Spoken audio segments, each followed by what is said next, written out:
Gulzar house అగ్ని ప్రమాద ఘటనకు గల కారణాలపై విచారణ కొనసాగుతుంది. 17 మందిని బలికొన్న ప్రమాదానికి అదే కారణమని ప్రభుత్వం ఎటూ తేల్చుకోలేకపోతుంది. ఈ నేపథ్యంలోనే వాస్తవాలు నిగ్గు తేల్చేందుకు ప్రభుత్వం 6 శాఖల ఉన్నతాధికారులతో కమిటీ ఏర్పాటు చేసింది. అగ్ని ప్రమాదంపై క్షేత్రస్థాయిలో విచారణ చేపట్టి ఘటనకు గల కారణాలు తేల్చి ప్రభుత్వానికి రిపోర్ట్ ఇవ్వనున్నారు. ఇలా ఉండగా ప్రమాదం జరిగిన బిల్డింగ్ లో ఉన్న 14 ఏసీల కంప్రెసర్ ఒకేసారి పేలడంతో తీవ్రత పెరిగిందని ప్రచారం జరుగుతుంది. సామర్థ్యానికి మించి భారం పడడంతో మీటర్లో షార్ట్ సర్క్యూట్ ఏర్పడిందని, అది క్రమంగా ఏసీలకు పాకటంతో ఇంతకి దారుణం జరిగిందని ఉండవచ్చనే కోణంలో దర్యాప్తు చేస్తున్నారు. మరోవైపు గ్యాస్ కారణంగా ప్రమాదం సంభవించిందా అని తెలుసుకునేందుకు ఓఎన్జీసీ బృందాన్ని రప్పించనున్నారు.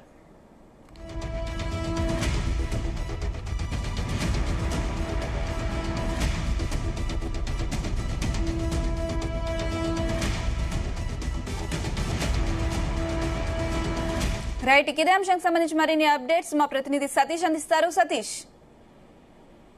అనిష, గుల్జారీ హౌస్ అగ్ని ప్రమాద ఘటన గల కారణాలపై కూడా ఇప్పటి వరకు కూడా క్లారిటీ రాలేదు. మరి అగ్ని ప్రమాదం ఏ రకంగా సంభవించిందనిపై కూడా అధికారులు కూడా ఇటు ఒకవైపు దర్యాప్తు చేస్తున్నారు. మరోవైపు రాష్ట్ర ప్రభుత్వం కూడా సమగ్ర విచారణ జరపాలని 6 ఉన్నతాధికారులతో కూడా కమిటీ ఏర్పాటు చేశారు. హైదరాబాద్ ఇన్ఛార్జ్ మంత్రి పొన్నం ప్రభాకర్, ఈ కమిటీలో GHMC commissioner RV Karnan, Hyderabad collector Anudeep Durishetti, Hyderabad CP CV Anand, fire DG Nagireddy, Hydraa commissioner Ranganath, TS SPDCL CMD Musharraf తో కూడా అంటే 6 సభ్యులతో కూడా కమిటీ ఏర్పాటు చేశారు. మరి దీనిపై కూడా నిజాలు తేల్చాలని కూడా ఈ కమిటీకి కూడా మంత్రి పొన్నం ప్రభాకర్ పలు సూచనలు కూడా చేశారు. మరి ఈ నెల 18న జరిగినటువంటి గుల్జార్ హౌస్ అగ్ని ప్రమాదంలో మరి ప్రమాదశాత్తు 17 మంది కూడా చనిపోయారు. మరి అందులో 8 మంది వరకు కూడా చిన్నపిల్లలు ఉండడంతో విషాద సంఘటన చోటు చేసుకుందని చెప్పుకోవచ్చు. మరి ఈ నేపథ్యంలో మరి అగ్ని ప్రమాదం గల కారణాలేంటి, మరి భవిష్యత్తులో ఇలాంటి అగ్ని ప్రమాదాలు జరగకుండా క్షేత్రస్థాయిలో ప్రజలకు సూచనలు, స్థానిక పరిస్థితులు అంచనా వేసి భవిష్యత్తులో ఇలాంటి సంఘటనలు జరగకుండా మరి తగు చర్యలు ప్రతిపాదిస్తూ కూడా ప్రతిపాదన చేయాలని కూడా సూచించారు. మరి కమిటీ నివేదిక సమర్పించిన తర్వాత మరి డిప్యూటీ సీఎం మల్లు భట్టి విక్రమార్క ఉన్నతాధికారుల సమీక్ష సమావేశం కూడా చేసుకోవడం జరుగుతుంది. మరి అగ్ని ప్రమాదంలో చిక్కిన వారిని సురక్షితంగా బయటకు తీసుకురావడమే బాధ్యతగా అగ్ని మాపక సిబ్బంది కూడా అధికారులు కూడా ప్రయత్నం చేసినప్పుడు కూడా మరి గుల్జార్ హౌస్ ప్రమాద ఘటనలో కూడా 17 మంది కూడా చనిపోయారు. కాబట్టి మరి దీనికి మరి ఫైర్ సేఫ్టీకి సంబంధించి కూడా నిబంధనలు పాటించకపోవడం ఒకటైతే, మరి అక్కడ ఏసీ కంప్రెసర్లు ఒక్కసారిగా పేలిపోవడమే ఈ ప్రమాద తీవ్రత కూడా పెద్ద ఎత్తున జరిగిందని కూడా ఒక అంచనా కూడా వచ్చినట్టుగా తెలుస్తుంది. మరి ఈ నేపథ్యంలో మరి దీని కారణాలపై కూడా అన్వేషించేందుకు కూడా ఈ కమిటీని కూడా ఏర్పాటు చేశారు. మరి దాదాపు 1 వీక్ లో కూడా ఈ కమిటీ నిజా నిర్ధారణ చేసి మరి తేల్చాలని కూడా చెప్పడం జరిగింది. ఇక మరోవైపు ఇటు విద్యుత్, అదేవిధంగా అగ్నిమాపక శాఖ, పోలీసు, జిహెచ్ఎంసీ, రెవెన్యూ అధికారులు కూడా పరిశీలించారు. ఇప్పటికే మరి ఎవరికి వారే ప్రమాదానికి సంబంధించిన వివరాలు సేకరించి వెళ్లిపోయారు. మరి ప్రమాద సమయంలో భవనంలో ఎంతమంది ఉన్నారనిపై కూడా స్పష్టత కూడా రాలేకపోయారు. మరి దాదాపు 22 మంది ఉన్నారని కూడా కొందరు, మరికొంతమంది ఏమో 26 మంది ఉన్నట్లు కూడా మరో శాఖ కూడా లెక్కలు చెప్పారు. మరి ఈ ప్రమాదం నుంచి బయటపడినటువంటి 4 ఎవరనేది ఇప్పటి వరకు కూడా ఇంకా క్లారిటీ రాలేదు. మరి పురాతన భవనాలపై కూడా విచారణ చేపట్టాలి. మరి ఈ రకంగా చాలా వరకు కూడా ఇటు ఓల్డ్ సిటీలో కూడా చాలా వరకు పురాతనమైన భవనాలు ఉన్నాయి.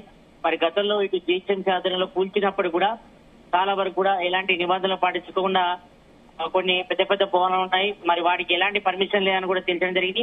మరి ఈ రకంగా ప్రమాదం జరిగినప్పుడు ఏ రకంగా అప్రమత్తంగా ఉండాలి. మరి మొన్న జరిగినటువంటి ప్రమాద ఘటనపై కూడా ఇప్పటికే రాష్ట్ర ప్రభుత్వం కూడా చాలా సీరియస్ అయింది. ఒకవైపు ఇటు ప్రతిపక్షాలు కూడా మరి విమర్శలు చేస్తున్నాయి. మరి దీనికి అగ్నిమాపక సిబ్బంది కానీ మరి ఫైర్ సేఫ్టీ అధికారులు కూడా కొంతవరకు లేట్ గా రావడంతో పాటు అదే విధంగా ఫైర్ ఇంజన్లలో నీళ్లు లేకపోవడంతోనే మరి ఆ అగ్ని ఆపే క్రమంలో కూడా కొంతవరకు డిలే కావడంతోనే మరి ఎక్కువగా పొగ కమ్ముకోవడం, ఆ పొగలో ఊపిరి పీల్చుకోవడానికి ఇబ్బంది లేకుండా ఉండకపోవడంతో మరి ఊపిరి ఆడకనే ఈ 17 మంది కూడా అక్కడే చనిపోయారు. మరి చాలా మందికి అంటే అందులో సగం మందికి గాయాలు, సగం అయినప్పటికీ కూడా ఎక్కువగా ఊపిరి ఆడకపోవడంతోనే ఈ ప్రమాదం చోటు చేస్తున్నట్టు కూడా ప్రాథమిక విచారణ కూడా తెలియదు. మరి ఈ నేపథ్యంలో అక్కడ ఎలాంటి సేఫ్టీ మెజర్స్ కూడా లేవు. మరి అదంతా కూడా ఇరుకగా ఉండే గల్లీ, ఆ గల్లీలో పోవడానికి రావడానికి ఒకటే వే ఉండడంతో మరి వాటి అగ్ని ప్రమాదం జరిగినప్పుడు అంటే ఉదయం 4-5 గంటల ప్రమాదాలు ఈ ప్రమాదం చోటు చేసుకుంది. మరి ఆ సమయంలో వాళ్ళంతా కూడా నిద్రమత్తులో ఉన్నారు కాబట్టి దీంతో జరగకపోవడంతో ఎవరు కూడా అంచనా వేయలేకపోయారు.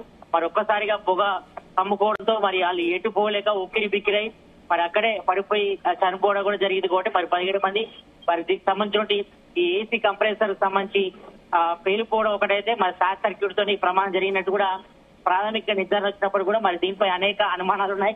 మరి ఈ రకంగా ఎట్లా జరిగింది ఏందనిపై కూడా మరి ఒకేసారి మరి పెద్ద ఎత్తున కంప్రెసర్లు దాదాపు బిల్డింగ్ లోని 14 ఏసీ కంప్రెసర్లు ఒకేసారి పేలిపోయాయని కూడా అనుమానం ఉన్నాయి. జనరల్ గా మాత్రం ఒక ఏసీ కంప్రెసర్ పేలినప్పుడు మరి దాని నుంచి ఇతర ఏసీ కంప్రెసర్లకు మంటలు అంటుకున్నప్పుడు అవి కూడా పేలిపోయే ప్రమాదం ఉంటది. మరొక ఇంట్లో గ్యాస్ సిలిండర్ ఉన్న కూడా అవి కూడా పేలే అవకాశం ఉంటుంది. కాబట్టి మరి దీనిపై పూర్తిగా అంటే అసలుకి ప్రమాదం ఎలా జరిగింది, మరి షార్ట్ సర్క్యూట్ వల్ల జరిగిందా లేకపోతే ఏసీ కంప్రెసర్ లో మరి హీట్ ఎక్కువగా కావడం వల్లతోనే ఆ ప్రెషర్ తట్టుకోలేక ప్రమాదం జరిగిన దానిపై కూడా మరి పూర్తిగా దర్యాప్తు చేసే అవకాశం ఉంది. పూర్తిగా చేశారు. మరి ఏ క్షణాన్ని కూడా కూలిపోయే ప్రమాదం ఉందంటూ కూడా మన చుట్టుపక్కల వారిని కూడా అప్రమత్తం చేశారు. మరి క్షేత్ర స్థాయిలో పరిశీలించి ప్రభుత్వానికి కూడా రిపోర్ట్ కూడా ఇవ్వనుంది. ఈ 6 కమిటీ సభ్యులు మరి ఇందులో ఐఏఎస్ ఐపీఎస్ కూడా ఉన్నారు. కాబట్టి మరి దీనిపై పూర్తిగా చర్యలు తీసుకోవాల్సిన అవసరం ఉంది. మరోవైపు జనరల్ గా ఈ సమ్మర్ లో కూడా ఎక్కువగా అగ్ని ప్రమాదాలు చోటు చేసుకున్నప్పుడు మరి ఏ రకంగా జాగ్రత్తలు తీసుకోవాలనిపై కూడా ఇప్పటికే ఫైర్ సేఫ్టీ అధికారులు కూడా కొంతవరకు మాక్ డ్రిల్ చేపట్టినప్పుడు కూడా చాలా మంది కూడా ఫైర్ సేఫ్టీ నిబంధనలు పాటించలేదని కూడా తెలుస్తా ఉంది. మేజర్ గా ఓడిసీట్లో కూడా ఈ రకంగా అగ్ని ప్రమాదాలు చోటు చేసుకున్నప్పుడు మరి ఇదే మేజర్ ప్రమాదం. సిటీ వ్యాప్తంగా చూసుకుంటే మాత్రం గతంలో సికింద్రాబాద్ జరిగినప్పుడు కూడా కొంతమంది చనిపోయారు. మరి ఇప్పుడు మాత్రం దాదాపుగా 17 మంది చనిపోయారు. అది కూడా అంతా కూడా ఒక ఉమ్మడి ఫ్యామిలీ అంతా కూడా ఒక్క ఫ్యామిలీ నుంచి 17 మంది చనిపోయడం కూడా అది కొంతవరకు విచారకరం చెప్పుకోవచ్చు. మరి చాలా బాధాకరం.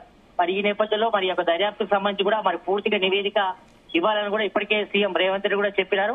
మరి ఈ నేపథ్యంలో ఇటు డిప్యూటీ సీఎం మల్లు బట్టి విక్రమార్క కూడా మానిటరింగ్ చేస్తున్నారు. మరి 1 వీక్ లోగా పూర్తి స్థాయి దర్యాప్తు చేసి మరి ఆ అగ్ని ప్రమాదం గల కారణాలు ఏంటి, మరి రాబోయే రోజులు ఎలాంటి చర్యలు తీసుకోవాలి, మరి ఓల్డ్ సిటీ పరిసర ప్రాంతాలతో పాటు సిటీ వ్యాప్తంగా కూడా ఎలాంటి అగ్ని ప్రమాద నివారణ కోసం ఎలాంటి చర్యలు తీసుకోవాలపై కూడా పూర్తి స్థాయిలో ఈ కమిటీ దర్యాప్తు చేసి ఒక రిపోర్ట్ ఇవ్వనుంది. ఆ రిపోర్ట్ ఇచ్చిన తర్వాత మరి ఫైనల్ గా ఏం చేయాలనిపై కూడా సీఎం రేవంత్ రెడ్డితో పాటు డిప్యూటీ సీఎం మల్లు బట్టి విక్రమార్క నిర్ణయం తీసుకొని ఉన్నారు. అయితే సతీష్, సామర్థ్యానికి మించి భారం పడడం వల్లే షార్ట్ సర్క్యూట్ జరిగింది. దానివల్ల బిల్డింగ్ లో ఉన్న 14 ఏసీల కంప్రెసర్స్ ఒక్కసారి పేలడం, దానివల్లే అగ్ని ప్రమాదం భారీగా సంభవించినట్టుగా కూడా చెప్తున్నారు. దీనికి సంబంధించిన అప్డేట్స్ ఏంటి? అనుక సెపరేట్ గా 14 ఏసీ కంప్రెసర్లు అక్కడ పెట్టినట్టుగా తెలుస్తా ఉంది. అంతా కూడా G+2 అది హౌస్ అంతా కూడా దాదాపు 8 ఫ్యామిలీస్ వరకు ఉంటున్నట్టుగా తెలుస్తా ఉంది. మరి ఈ నేపథ్యంలో మరి అది షార్ట్ సర్క్యూట్ వల్ల జరిగిందా, ఏసీ కంప్రెసర్ పేలిపోవడం వల్ల జరిగిందనిపై కూడా ఇంకా కొంతవరకు అయితే ఇంకా క్లారిటీ రావాల్సిన అవసరం ఉంది. మరి దీనిపైన ఇప్పటికే ఇటు కేసు నమోదు చేశారు పోలీసులు కూడా. మరోవైపు ఫైర్ సేఫ్టీ అధికారులు కూడా ఫైర్ సంబంధించిన శాఖ అధికారులు కూడా దర్యాప్తు అయితే ముమ్మరం చేస్తున్నారు. మరి ఈ నేపథ్యంలో మరి దానిపై కూడా ఇంకా క్లారిటీ రావాల్సిన అవసరం ఉంది. మరి ఏసీ కంప్రెసర్లు మరి 14 ఏ రకంగా బిగించారు, మరి వాటికి సంబంధించి కూడా మరి అవన్నీ కూడా కంపెనీకి సంబంధించినయా కాదా, లేకపోతే మరి ఒక్కసారిగా ఏసీ కంప్రెసర్ పేరుపడడం గల కారణాలు ఏంటి, జనరల్ గా ఏసీ కంప్రెసర్లను కూడా ఎక్కువ హీట్ వల్ల లేకపోతే దానికి సంబంధించిన ప్రాబ్లం వల్ల కూడా పేలిపోతాయి. కాబట్టి మరి ఆ కంపెనీకి సంబంధించినవి కాదా, మరి లేకపోతే ఇటు విద్యుత్ సంబంధించిన షార్ట్ సర్క్యూట్ వల్ల జరిగిందా దానిపై కూడా ఈ 2 ప్రకారం అనుమానాలు ఉన్నాయి. కాబట్టి మరి వీటన్నిటిపై కూడా త్వరలోనే ఇటు అధికారులు కూడా నిగ్గు చేస్తున్నారు. ఇప్పటికే ఇటు విద్యుత్ శాఖ అధికారులు కూడా ఒకవైపు చేస్తున్నారు, దర్యాప్తు చేస్తున్నారు. మరోవైపు ఇటు ఫైర్ సేఫ్టీ అధికారులు కూడా మరోవైపు దర్యాప్తు అయితే ముమ్మరం చేశారు. మరోవైపు ఇటు రాష్ట్ర ప్రభుత్వం ఏర్పాటు చేసినటువంటి దర్యాప్తు కమిటీ కూడా పూర్తి నివేదిక ఉంది. కాబట్టి మరి ఇందులో ఐపీఎస్ తో పాటు ఐఏఎస్ కూడా ఉన్నారు. కాబట్టి మరి దీనిపై పూర్తిగా దర్యాప్తు చేసి ఒక కమిటీ రిపోర్ట్ అయితే ఇస్తుంది.